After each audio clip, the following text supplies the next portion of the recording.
So welcome to the Tufts Graduate School of Arts and Sciences Graduate Student Summer Speaker Series, or GS4.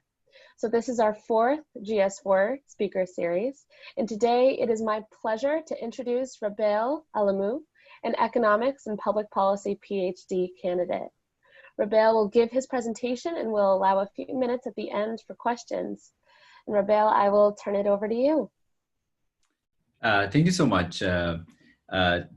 Good morning, everyone. Thanks for joining today's graduate student speaker series, which, as you can see, is on food prices and the affordability of nutritious diets. So this is a work that I did with my co-authors listed here, Jan Bai and William Masters. William Masters is a professor at the Friedman School of Nutrition Science and Policy and is also my advisor. Professor Stephen Block is from the Fletcher School. Derek Haiti is from the International Food Policy Research Institute. So this paper is currently under review for a journal called Food Policy. So this work is financially supported by a project led by the International Food Policy Research Institute on advancing research in nutrition in agriculture, which is funded by the Bill and Melinda Gates Foundation, together with a project that's led by Tufts on changing access to nutritious diets in Africa and South Asia. So this is a quick outline of the work I'll be presenting. So I'll motivate the study first, highlight some of the important research questions that we ask, and the hypothesis we pose, talk a little bit about the data that we use and the method that we employ, and finally talk about some interesting results and eventually conclude. So to just motivate the study, it's well known and has been reported that access to nutritionally adequate diet is critical for lifelong health, according to the Global Nutrition Report. So when we say nutritionally adequate diet, it involves both micronutrients and macronutrients, and also energy requirements, like basic energy requirement for an active, healthy life. But unfortunately, poor diet contribute to 1 in 5 days worldwide. So this is maybe due to insufficient intake of healthy foods or excess intake of unhealthy items.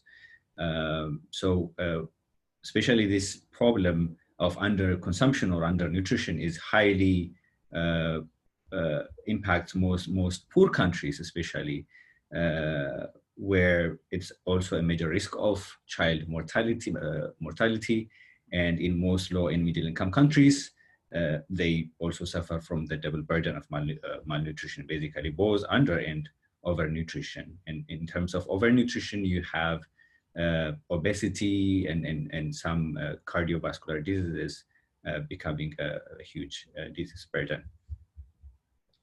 So there have been several efforts in several fronts to improve diet, focusing primarily on nutrition knowledge to change behavior, consumer behavior. But very recently, there has been an increasing interest in understanding prices and also affordability of nutritious diets. For most low-income countries, food takes the largest budget share. So this is according to Engel's law. And according to Bennett's law, of these food, most of it is accounted by starchy staples, basically, instead of other more nutrient-dense food items such as fruits, vegetables, and animal source food, which sort of laid a work by Allen, 2017, using these nutrition constraints for measuring poverty, aspects of poverty.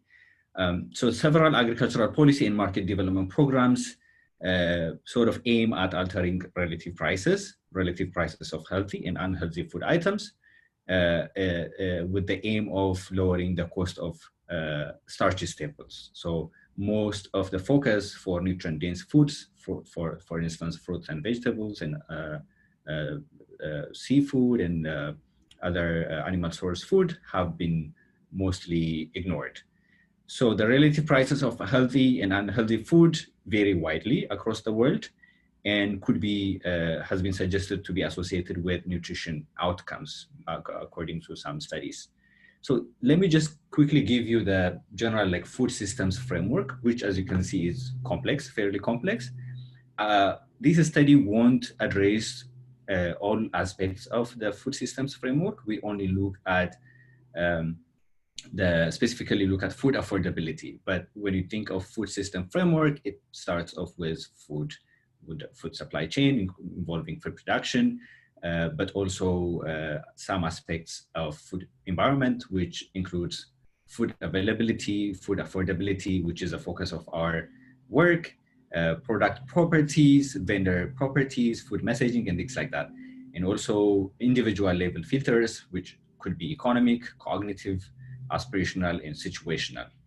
And other consumer behavior also impact food systems, such as food acquisition, preparation, meal practices, and storage. So this sort of leads what ends up in people's plates.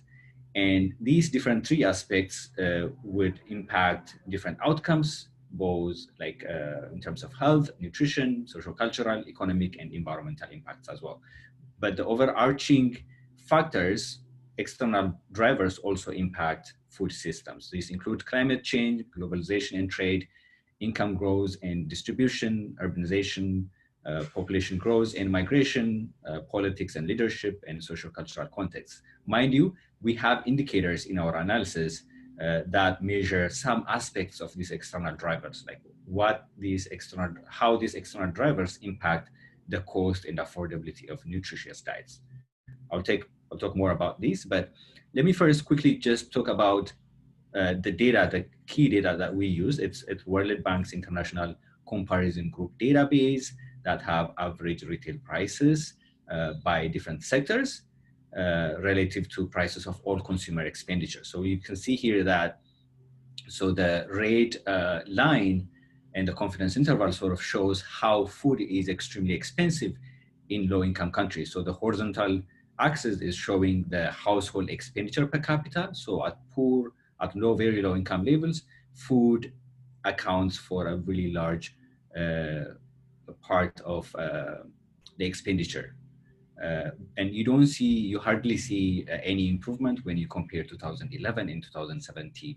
So these years are the years that the International Comparison Group at the World Bank collects the data for. So we don't see a lot of improvement in that regard. When we specifically look at specific food groups, we see that dairy and eggs are much more expensive in poorer countries relative to other food groups. And you don't see a lot of change. Rather, you sort of see a worsening of the cost of these dairy and eggs in poorer countries. We also see from these charts evidence of English law that I was mentioning. So food accounting for a larger share of total expenditure. So the data is showing at each country's total expenditure in each sector, the share of all goods and services consumed by households in national accounts. And you can see here the sort of the brown colored line in confidence interval showing for poorer countries, food accounts for a really large share of the expenditure. And you don't see a lot of improvement in that regard as well. The other chart that you see here is sort of confirming Bennett's law I was mentioning earlier, where out of like the food, starches staple account for the largest share of expenditure for most low-income countries when you compare with other food items. And it sort of declines as countries become richer. So in this regard, we ask important questions here, like 4 important questions based off the trends that we see here. So the first question is, what's the least costly way an individual in a given food environment can achieve complete nutrition? We further ask, how does the cost of complete nutrition compare to just meeting caloric requirements? And also we compare that to actual total or and food expenditures. That's to mean affordability of nutritious diets. And the third question is, how does the cost and affordability of nutritious diets relate to economic development and structural transformation? And we finally ask, how does the cost and affordability of nutritious diets correlate with food availability, average consumption, and nutrition outcomes? So here are like two hypotheses that we pose here regarding the retail food price patterns. We hypothesize that it could be explained by a model of price formulation in which we hypothesize that calorie-dense staples are likely to be traded commodities whose prices are largely dependent on access to world markets. So these are like most starchy staples like the wheat, the barley, and things like that, which are highly traded and traded in bulk as well. But the nutrient-dense vegetables and animal source foods are known to be less easily traded because they are perishable, like and it's very expensive unless you have a really complex value chain and post-harvest processing. That the cost of transportation is really high. So their prices will be more sensitive to the efficiency of local supply chains and retail services. So I won't go deep into like these price formulation theory that we sort of base our analysis on. But as you can see here, the model of price formation, we hypothesize influences the cost of nutritious diets. When you think of, for instance, exportable foods, if we have, as you can see here, if we have lower taxes on trade, then that sort of like allow prices to be lower, retail prices to be lower. But if you have higher, like T represents here a tax, so PW is the world price. So if you have higher taxes on importable foods, then the retail price will be higher than the world price and making prices higher. So this depends on whether the food item is importable or exportable food item. So we say that tradable commodities are very standardized staples like wheat and barley. So they would have lower transport and storage costs. But when we think of like these highly perishable, high nutrient dense foods such as fruits and vegetables, if we have higher transaction costs because of like underdeveloped value chains, like post-harvest value chains, transportation, cold storage facilities, then the retail prices will be higher than the production cost, so increasing the price of these commodities. But if we have a well-developed post-harvest processing, access to electricity, refrigeration, transportation, then the difference between the production price and the retail price will be much lower. So this depends on how well a market is developed. So at each level of per capita income, we hypothesize that countries may have a relatively lower cost of nutritious diet when they sort of meet one or more of these criteria. One is the larger surface sector, which sort of offers more competition among producers and marketers, a higher level of specialization and efficiency in post-harvest handling. And the other factor is greater urbanization, which sort of concentrates consumers in space and allows for lower costs to market supply chains. And the other one is easier rural transportation and access to electricity, which lowers the cost of transportation and storage from farm to market, and eventually easier access to international markets, which including lower import tariffs for tradable items that enter local food systems. So if we have these sort of would contribute to relatively lower cost of nutritious diets. This is our hypothesis. And to be able to sort of test these hypotheses, we use a wide range of data sets. The main one, as I was telling you earlier, is the World Bank's 2011 International Food Comparison database, which has retail prices for highly standardized food items, over 800 food items and beverages consumed across 180 countries. And the other one is we use USDA's food composition database. So we match each item in ICP, in International Food Comparison Database, to the nutrient composition in the USDA's database. And we eventually have around 671 that were matched between the two databases. And this leaves us with over 28,000 estimation sample. And for nutrient requirements, we sort of use the nutrient requirement of a representative woman of reproductive age. So for micronutrients, we use the average requirements for each micronutrient. It has to be at least meeting this estimated average requirement for this group. And it has to be below a tolerable upper level, because we would want to avoid any toxicity that might arise because of too high micronutrient levels. For macronutrients such as carbohydrates, proteins, and lipids, we constrain the macronutrient levels between an upper and a lower macronutrient distribution range. The other data sets that we use include World Development Indicators from the World Bank for sectoral GDP and labor shares. And we also use the International Food Policy Research Institute database for indicators on rural transportation, infrastructure, rural electrification, and other covariates as well.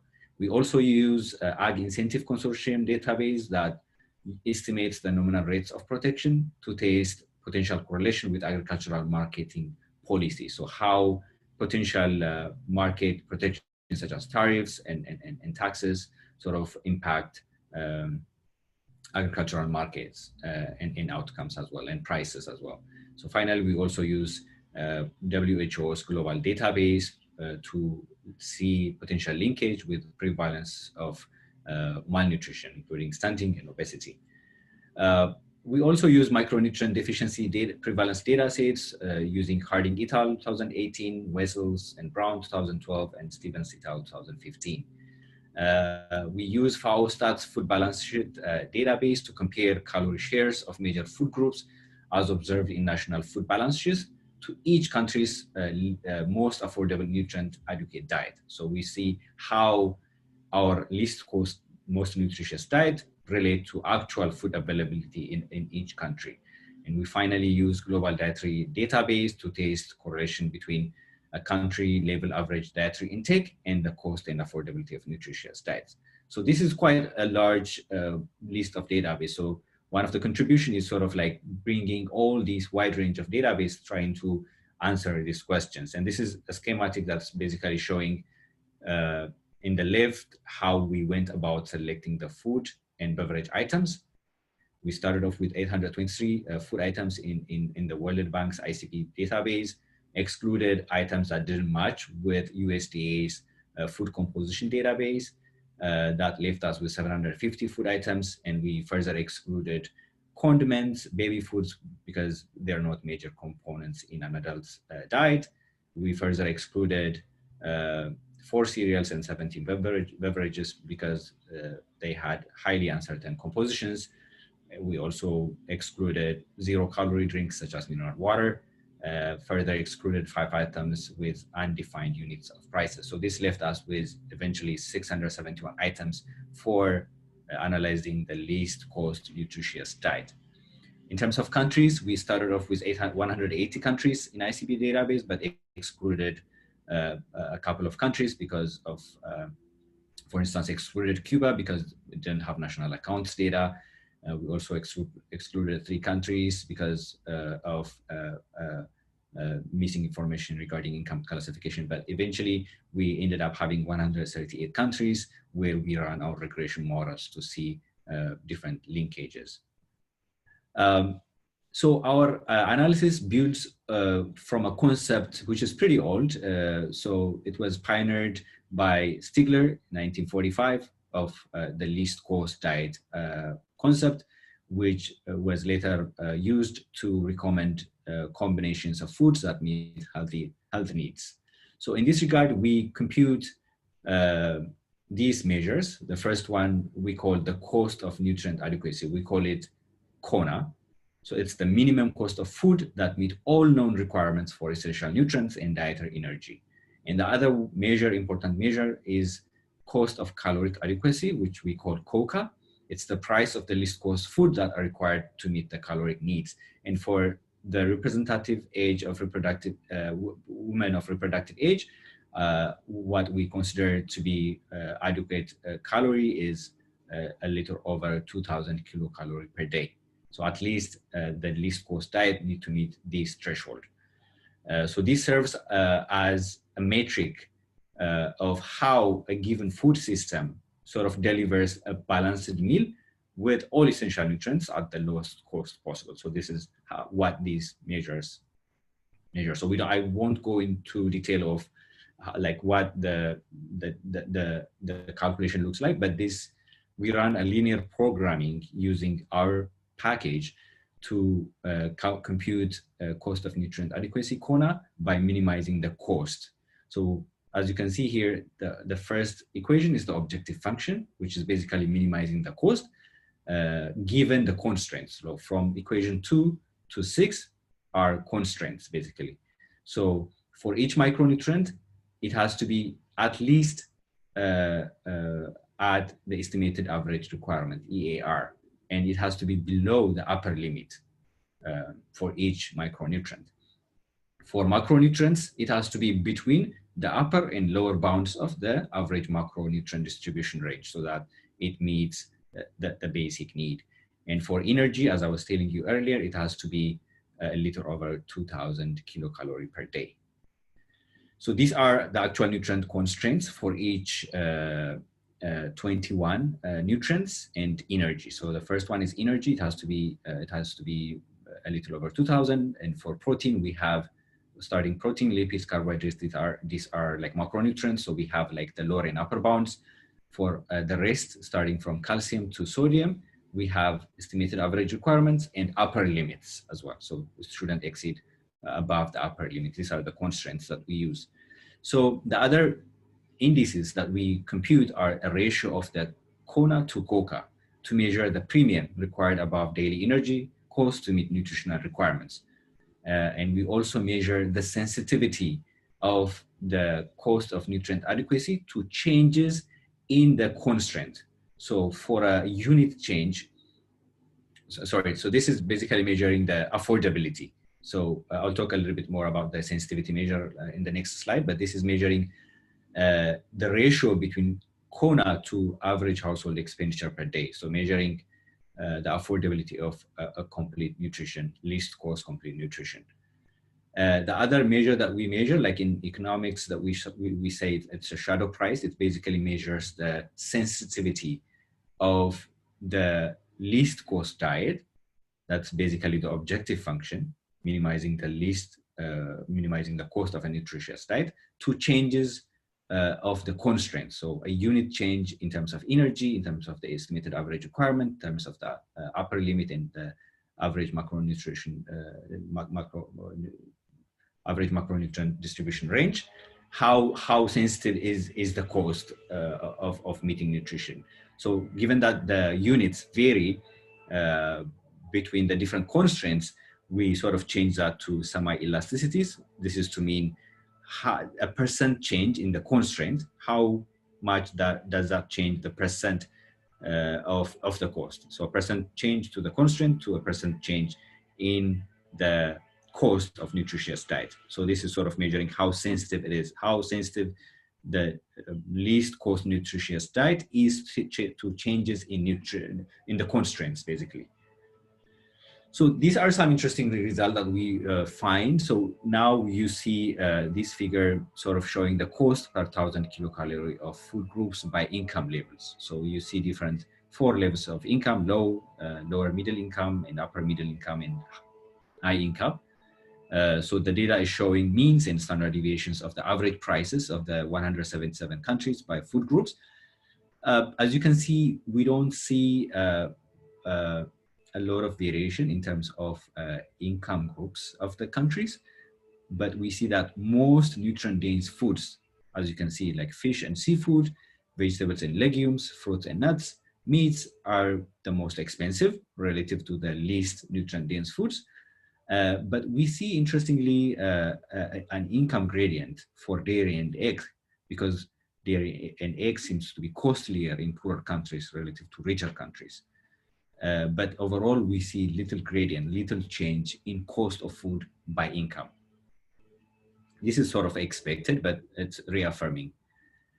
This is a descriptive stat. So the data here table shows that a population weighted mean with a standard deviation in parentheses for the number of countries indicated in each region. So the first panel is sort of disaggregating the different indices that we compute by income categories. The second one is showing by geographic regions. As you can see here, nutrients were least affordable in sub-Saharan Africa, as you can see here in this red box here. So as you can see, this last column is basically measuring the affordability of the least cost diet. So this is CONA to total expenditure. And as you can see here, relative to the other regions in sub-Saharan Africa, this accounts to over 30% of total expenditure.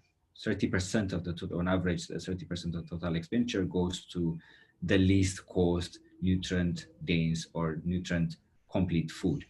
I think that, as you can see here, that's like this share is also relatively higher in South Asia and also in East Asia and the Pacific. But overall, as you can see here, you see quite considerable variation across income groups and regions, basically. So this is the first row is basically showing the cost of nutrient adequacy. The second one is just showing the cost of just meeting caloric adequacy. And the third one is showing the premium. So relative to just meeting caloric adequacy, how much is it like meeting the nutrient-dense food? So I will show like maps instead. I think that is more easier to understand than just these figures to see spatial variation. So we also try to see the trends over national income. So this figure shows the cost of nutrient adequacy in purchasing power parity. In purchasing power parity means that it's comparable. So we make adjustments. We account for changes in the purchasing power across different countries. So these are comparable across countries. So converting, we convert local currency prices to international dollars at the average price level of all household expenditure as calculated by the ICP4 cost of living adjustment. And we can see here that for low and middle income countries, as you can see here, who are living around the World Bank's poverty line, so this brown line is showing the cost of just meeting caloric adequacy. And this sort of accounts for over 40%. So this red line is showing it is the threshold for World Bank's poverty line, which is $1.90 a day. So when you think of this accounts like for most of the low and middle income countries, over 40% of their entire household budget. And this is huge. And this is just for meeting caloric adequacy. And when you think about meeting all the macro and micronutrients, which is basically the cost of nutrient adequacy, it sort of takes about over 70% of the entire household's budget in most low and middle income countries. And mind you, there are like some exceptions in low income like area where you have the cost of meeting caloric adequacy exceeds the entire household budget. But as you can see here, the trend is that these cost of meeting nutrient adequacy sort of increases with gross national income and sort of stabilizes. And for most rich countries, very rich countries, it starts to decline. And this is very striking. And when you see the map to see how this is distributed across different countries, so this is the minimum cost of adequate nutrition. So we see that so this is the premium basically of cost of nutrient adequacy to cost of caloric adequacy. So we find that the minimum cost of nutrient adequate nutrition exceeds that of energy intake by a factor of 2 to 3.53. So as you can see here, the darker the red color, the higher the premium of meeting nutrition relative to just meeting energy intake. And notable countries are India, which is really high, which is one of the highest, In Africa, Sub-Saharan Africa, Zambia and Malawi are notable countries. But mind you, you can see really high premiums in Australia, in Russia, most of Europe here, and Mexico as well. So when we sort of try to see the trend in terms of the nutrient premium, we see that this is basically the line that you see here represents the locally weighted scatter smoothing. It's a non-parametric regression which fits the slope of local means at each national income level and refers to the cost of nutrition adequacy in purchasing power parity. And you see that the nutrient premium increases with income. As income increases, the nutrient premium increases up to around $35,000 per capita, and it sort of like stabilizes and falls back slightly for the richest countries. So here you see that nutritious diet is, so this is basically showing the share of cost of nutrient adequacy to total household expenditure. So these like measures the affordability of the least cost, most nutrient dense and more like complete nutrition. So we see here, interestingly, that nutritious diets are least affordable in most sub-Saharan Africa, South Asia, and in China. So besides the premium nutrient premium that I showed you in the earlier slide, when we think of how affordable that is, we see that it's least affordable in sub-Saharan Africa, South Asia, and in China as well. And we see that there is clear negative income gradient. So as income increases, the affordability of nutritious diets become more affordable. So the cost relative to household expenditure declines as countries become richer, and it sort of approaches to zero. This share approaches to zero as countries become richer. But for very poor countries such as Niger, Liberia, Cote d'Ivoire, you see really, really high shares of this cost of nutrient adequacy to household expenditure. Most of the energy in the least cost diet, so this is basically summarizing the least cost diet, where it comes from, like from which groups, food group it comes from, disaggregated by income group. So we see here that our least cost diet, nutritious least cost diet, comes mostly from starchy staples, regardless of income levels. Some coming from oils and fats, some from vegetables and legumes, but for the most part, it comes from starchy staples. So the most nutrient-dense foods are more expensive, as you can see here: fish, seafood, meats.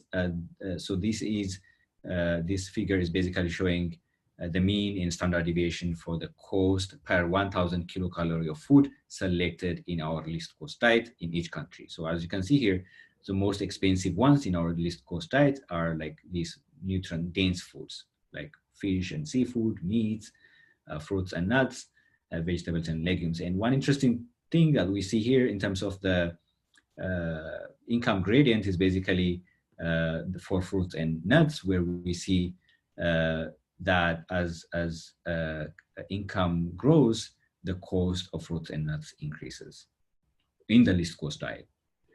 So the other interesting result, what we see here is that the energy, so this chart is sort of like a heat map showing the percent share of energy and nutrient quantities in the least cost diet coming from each food group relative to the total quantities of energy in each nutrient in all foods. So you see here that, as I was telling you earlier, most of the food in the least cost diet comes from starchy staples. As you can see here, energy, protein, carbohydrate, most elements, and the 3B vitamins, and over 50% of daily intake in least cost diet comes from starchy staples. But there are exceptions here.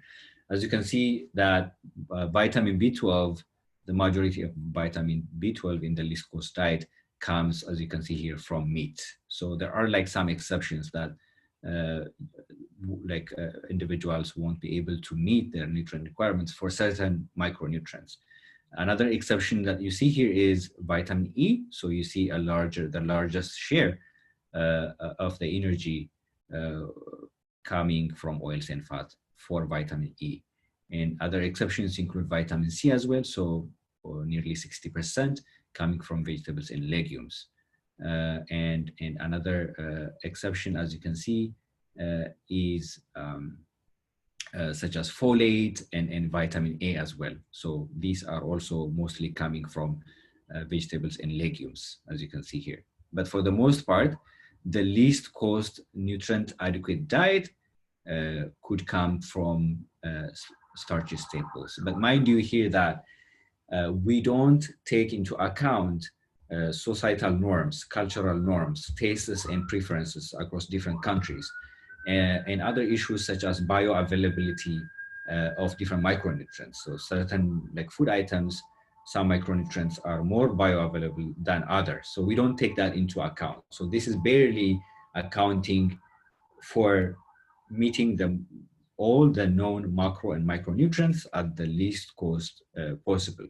So in mind you, like when one sort of accounts for more constraints, more requirements such as tastes and preferences, cultures and norms, and bioavailability, you would imagine how the cost of meeting nutrient adequacy sort of could increase much, much higher when you include more constraints.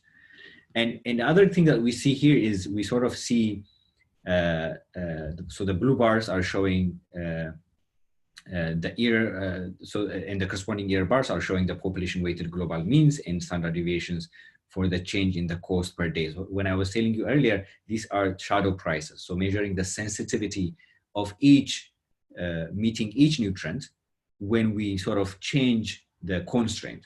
So for instance, as you can see here, the least cost diet is most sensitive to energy, as you can see here. So when you sort of change the constraint of energy, the cost of the least cost diet goes really, changes really at a larger amount. And the other ones include the upper bounds of carbohydrates, calcium, vitamin E, vitamin C, and it goes like this. And the list, as you can see here, is selenium. And the one that you see in the orange boxes here are the number of countries where each of these micronutrients are binding. So as you can see here, energy, calcium, and vitamin C are the most binding. So these are the number of countries where these micronutrients are binding in a way that they are constraining. So you can see how important the different micronutrients are in shaping or in impacting the cost of the least cost, most nutritious diets. So note, so this shows you the relative importance of different micronutrients in impacting the cost of nutrient adequacy, basically. Some nutrients are really constraining than others. So this is what this chart is showing. So this is a descriptive stat of the structural variables that we use for hypothesis testing. We use income, service sector size, basically measured as share of labor in services, urbanization, rural transport, and rural electrification. So let me just show you some interesting results here. So this regression is a robust regression. So all specifications starting from 1 to 6 account for the log population size. We don't show the population size coefficients here, and also indicate control for region fixed effects. But so what's important here, as you can see, is that, so the outcome variable in this regression is the log of the natural log of like cost of nutrient adequacy in purchasing power parity. You can see here that rural travel time here, as you can see, like as rural travel time increases, the cost of meeting nutrient adequacy increases, and this is highly significant. So as like this is measured, so the rural, like the travel time to the nearest city with 50,000 people or more. And the other one is that the urban share of the population, it seems to be negatively correlated with the cost of nutrient adequacy. And this is, I think, agrees with literature, where you see as the share of the population living in urban areas increases, you have more of like farmers becoming abandoning farms, and like production of food declining, unless this is accompanied by increases in agricultural productivity. These sort of like lowers the amount of food or nutritious food available. So you see a negative correlation with the cost of nutrient adequacy as the share of urban population increases. The other regression that model that we show is in this case also, this is the cost of nutrient adequacy relative to households' expenditure. So the outcome variable is the affordability of nutrient adequacy. So we see here also how important rural travel time is. So as rural travel time increases, the affordability, so the cost increases. So food becomes less affordable as the travel time to the nearest city increases. And the other one is here you see that the service share of labor force, when that increases, the food becomes less affordable as well. And this is sort of like agrees with literature as well, where you see if most labor force is engaged in services transitioning from agriculture, then you see that food production could be lowered unless it's accompanied or mitigated by increases in food in agricultural productivity. And the other one is access to rural electricity. So this is interesting. We find that when the share of the population that have access to rural electricity increases, the cost declines. So this agrees with our initial hypothesis that most nutrient-dense foods are perishable. Like you can think of fruits, vegetables, animal source food. They would require a lot of refrigeration. Refrigeration requires a lot of electricity, access to electricity. So, and also transportation as well. So when you see improvement in access to electricity, you see a decline in the cost. So big food, nutritious food becomes more affordable, basically. So the other regression that we run is to see the impact of agricultural trade tariffs on nutrient-dense food. We actually differentiate between the nominal rate of protection, basically the tariffs imposed on nutrient-dense foods, and those imposed on grains and starchy staples. And interestingly, we see that the higher the tariffs, like the more protective a given country is for imports of nutrient-dense foods, the higher the price of the cost of meeting nutrient adequacy. So this is really interesting because nutrient adequacy, as I was telling you, is primarily driven by these nutrient-dense foods, such as fruits and vegetables and animal source foods. And the more protective a given country is because of applying a lot of agricultural trade tariffs, the higher the cost. So the other result that we see here is like we try to see how our least cost diet compared to observed in food balance sheets. And the red line that you see here is showing the observed. So this is based on FAO's food balance sheet availability. And the one in light blue is that selected in our least cost diet. As you can see, as countries become richer, like as income increases, you see the share of starchy staples. So the energy driven from starchy staple drops. But in terms of our least cost diet, you don't see a lot of change by income level. So this is quite interesting. Our least cost diet doesn't change with income, but in reality, the deviation or the difference from our least cost diet that you see is that as countries become richer, the amount of energy derived from starchy staple declines. The other difference that we see is in meat. So same here, the one in the red line is showing actual availability from meat. So the energy derived from meat as countries become richer in terms of gross national income per capita it increases with income, unlike our least cost diet, which is shown in blue, which is really low throughout all income levels. To meet the least cost diet, the most nutritious least cost diet, our least cost diet doesn't really change, and it's really low. But in terms of like the other food groups that you see quite a lot of overlap with, for instance, vegetable foods, dairy and eggs, fats and oils, fruits and nuts, vegetables and legumes, fish and seafood, you see quite an overlap between our least cost diet and actual food availability. So you see here that we try to connect and see how least cost diet relate to nutrition outcomes. You can see here that as the cost of nutrient adequacy increases, the prevalence of obesity declines. And contrarily, as the cost of nutrient adequacy increases, the prevalence of under 5 average stunting increases. So you see quite an interesting trend here in terms of nutrition outcomes. The other outcomes that we explore are anemia among under 5 children and anemia among women also.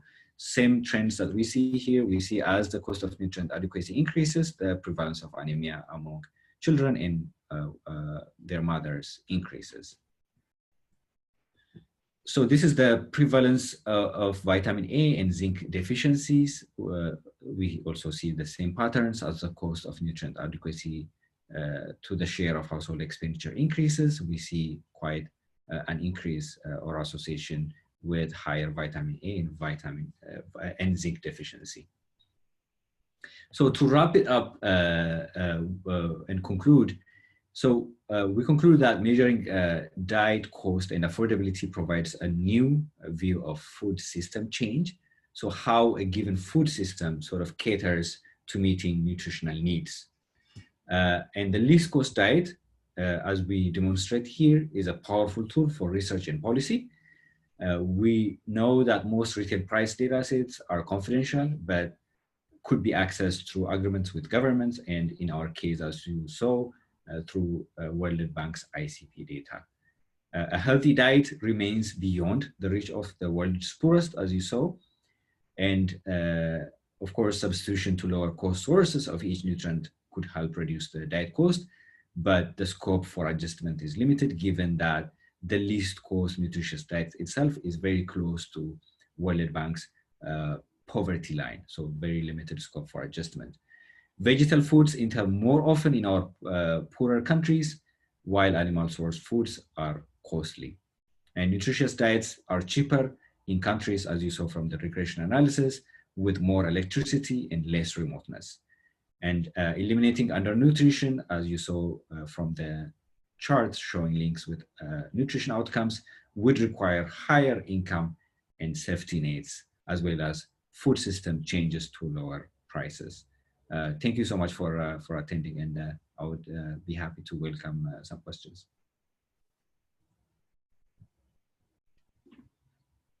Okay, well, thank you, Robel, and thank you everybody for attending. So if you do have any questions, you can direct them to Robel via email, or you can email our office and we can connect you with him.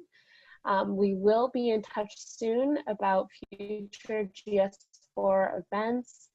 So thank you again, Robel, and everybody. You can have a great day.